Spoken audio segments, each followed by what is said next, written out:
এটা আপনাদের সহায় হয়নি। যাই হোক, ফিল্ডিং করতে হবে, নতুন কন্ডিশন। কি অবস্থা আপনাদের দলের কন্ডিশনটা? সবচেয়ে বড় কথা হচ্ছে যে আমরা আজকে একটা প্রীতি ম্যাচ খেলতেছি লিজেন্ড ক্রিকেটে। দুবাই আমি যখন রানিং ফুটবল প্লেয়ার 2008 আমার কম্পিটিশন ম্যাচ শেষ করছি, তখন এর আগে থেকে দুবাই রেফারিং করতেছিল বিভিন্ন অঞ্চলে।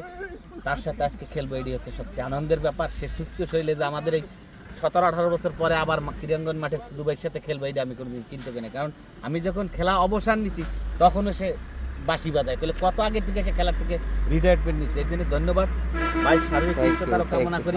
আমি গতবার ফার্স্ট ডিভিশন লিগ খেলছি। আমরা এই বন্ধুত্বপূর্ণ ম্যাচ বিভিন্ন সময় আয়োজন করবো। আমাদের আমিনুল হাওলাদার এই উদ্যোগটা 2 বছর যাবত, বাবুল ভাই আপনি জানেন, আপনিও ট্যাকেরাট লিজেন্ড ক্লাবের একজন সদস্য, কিন্তু আপনিও আমাদের সদস্য। আমরা বিভিন্ন জায়গা ট্যুর করেছি, বিভিন্ন জায়গা। এই সুমন ভাই, এই বেলাল ভাই, আপনার প্লেয়ারের সবাই ডাক দেন, সবাই ডাক দেন। সারা বাংলাদেশে ক্রিকেটটা লিজেন্ড দুই দলে আসতে পারেন। আমরা নাসির হয়েছি ভাইজি, সবাই আমরা দুবাই থেকে সমর্থন চাই, দোয়া চাই যে আমরা জানি মাঝে মাঝে এই টুর্নামেন্ট বিভিন্ন গ্রাম অঞ্চলে এক এক মাঠ এক একদিন ভিন্ন ভিন্ন সারা বাংলাদেশ আমরা ক্রিকেট সবাইকে বলো, সবাই আসেন। ধন্যবাদ। আমি